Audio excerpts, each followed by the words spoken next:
Et me voilà avec l'équipe de Sils Maria. À nos côtés, l'équipe et le réalisateur du film. Bonjour à tous les quatre. Bonjour Juliette Binoche, bienvenue. Bonjour Chloé Moretz, bienvenue à Cannes. Bienvenue Lars Heidinger et bienvenue également Olivier Assayas, de retour en compétition. On est très heureux pour vous. On est très heureux d'accueillir votre film ici à Cannes. Juliette Binoche, apparemment ce serait vous qui aurez soufflé l'idée à...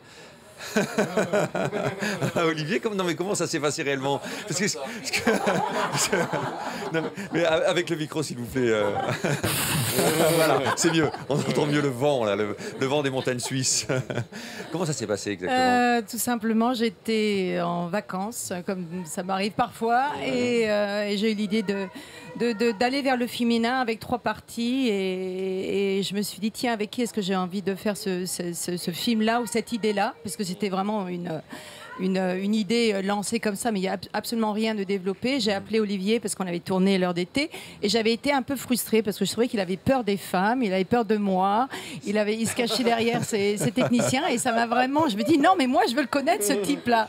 Et donc je l'ai appelé et il m'a dit bah écoute laisse-moi réfléchir 2 semaines et puis si l'idée me fleurit, à ce moment-là je te rappelle et puis pourquoi pas. Et 2 semaines après Olivier m'a appelé et il m'a dit écoute l'idée m'intéresse donc je crois que je vais développer le scénario.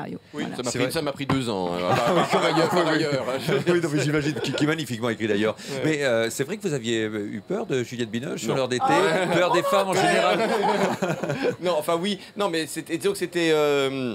comment dire c'était un contexte très différent, parce que c'était un film de groupe, de famille, où il y avait, dont le sujet était vraiment des conflits, y compris à l'intérieur de la famille. Et c'est vrai que moi j'étais resté sur une frustration qui n'était pas tellement d'avoir eu peur de Juliette, mais plutôt d'avoir pas assez vu Juliette. C'est parce j'avais l'impression qu'on avait construit un personnage, et que ce personnage, peut-être on aurait dû le continuer, on aurait dû le prolonger, il aurait dû prendre son envol. Peur de la féminité, nous dit aussi Juliette.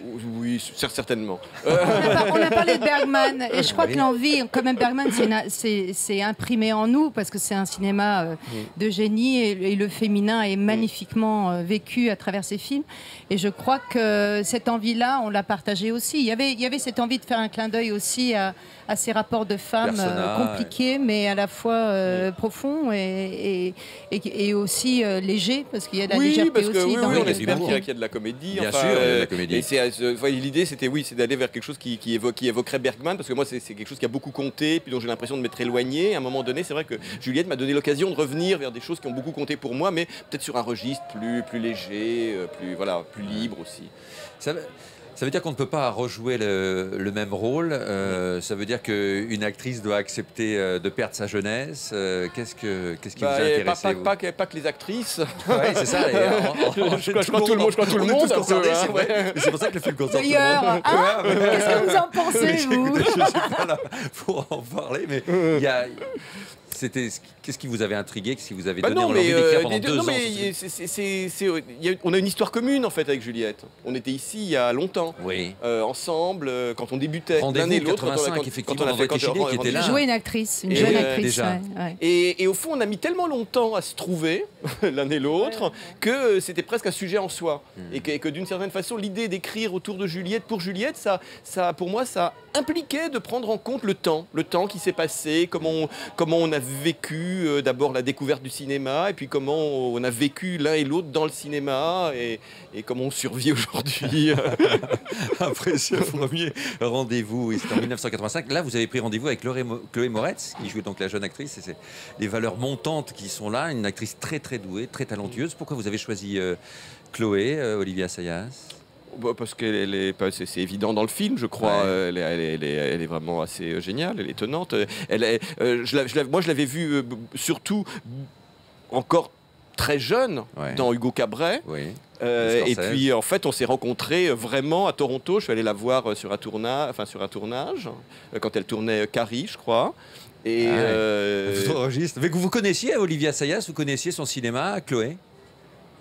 With the mic. Do you have translation? Yeah, I do. Yeah. What was it though? Did you know? Vous connaissiez Olivier Assayas? Yes, I did. Yes, I saw Carlos. Oui, j'avais vu oui. Carlos il y a quelque temps. C'est un film que j'avais adoré. Et donc, j'étais amoureuse de lui et de son travail déjà.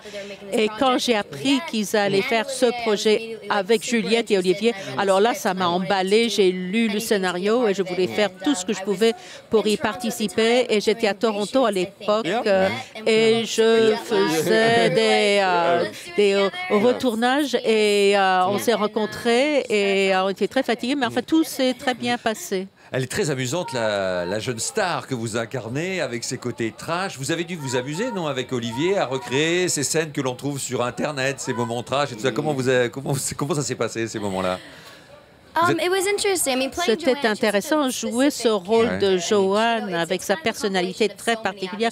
C'est une sorte de compilation de tout ce que font toutes les actrices. Et j'ai appris des éléments de toutes les femmes que j'ai vues et ce que je pensais attendre de moi. Et donc, j'ai créé quelque chose que je ne saurais jamais, ce qui avait un côté effrayant et sombre, mais qui était amusant aussi. Et j'ai voulu montrer le fait qu'elle voulait absolument participer à ce projet avec Marie Enders. Et donc, elle a essayé de montrer qu'elle était bonne, qu'elle était propre, qu'elle était sobre. Et puis, finalement, c'est pas tout à fait ça. Ce film dit, Juliette Binoche, que c'est dur de voir arriver la nouvelle génération pour les actrices confirmées. Comment non, non. Qu'est-ce que vous en pensez, Juliette? Moi, je crois qu'il y a un temps à tout et je crois que quand on réalise vraiment ce qu'on aime, ce qu'on rêve, le temps est éternel à l'intérieur de soi. Donc, si pour moi, l'important, c'est d'être créateur. Voilà, créatrice, créateur. Et quand on est créateur, on est hors du temps. Et à partir du moment où on s'arrête, c'est là où ça fait peur, quoi. Mais sinon, si on est dans une action de don de soi... on est à l'intérieur de soi, donc finalement... Puis moi, j'ai pas trop le temps de regarder l'heure. Je sais pas pourquoi c'est comme ça. C'est une bonne philosophie. Lars Hindinger, vous jouez, vous, le metteur en scène qui va réunir ces deux femmes, qui va refaire jouer à Juliette Binoche un autre rôle 20 ans plus tard, donc le rôle de la femme plus âgée, plus mûre. Vous en avez rencontré, vous, des metteurs en scène comme celui que vous incarnez à l'écran Absolument. Je travaille comme metteur en scène aussi, Roméo et Juliette, et c'est très proche de mon expérience, tout à fait. Et vous agiriez de la même façon avec Juliette Binoche que votre personnage?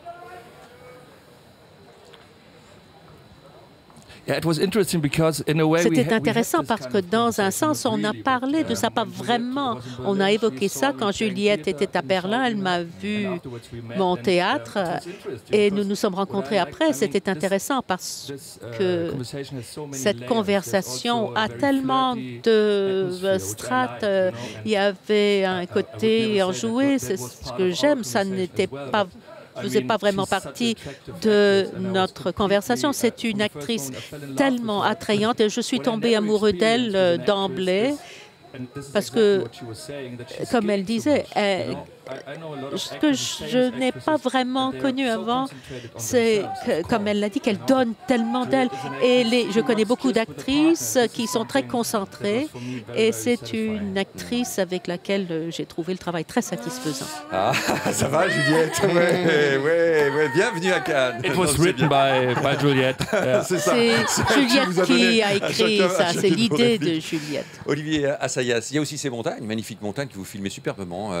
Pourquoi vous avez installé ce que vous a soufflé justement Juliette là-bas dans les montagnes suisses, parce que vous êtes parce que 2 ans à travailler. Disons, on va dire que c'est une longue histoire, mais c'est vrai que j'aimais bien l'idée de raconter cette histoire dont le sujet est le temps au milieu de la nature, c'est-à-dire dans un monde qui est intemporel, sur lequel le temps n'a pas prise, quoi. Sur justement de voir quelque chose qui a à voir avec ce qu'il y a d'éphémère, enfin dans l'humain et même dans dans les conflits ou dans la problématique de l'humain au milieu d'un monde qui lui est immuable et puis c'est un peu les collines de Sils Maria, le lac de Sils Maria, c'est, on va dire, culturellement, il y a une histoire, c'est chargé d'histoire, donc je me sers pas tant que ça de cette histoire-là, mais je considère qu'il y a quand même des fantômes qui passent. Oui, il y a des fantômes, il y a Nietzsche, etc. Merci beaucoup, Olivia Sayas. Merci, Juliette Binoche. Merci, Chloé Moretz. J'en perds mon Binoche. Merci, Juliette Binoche.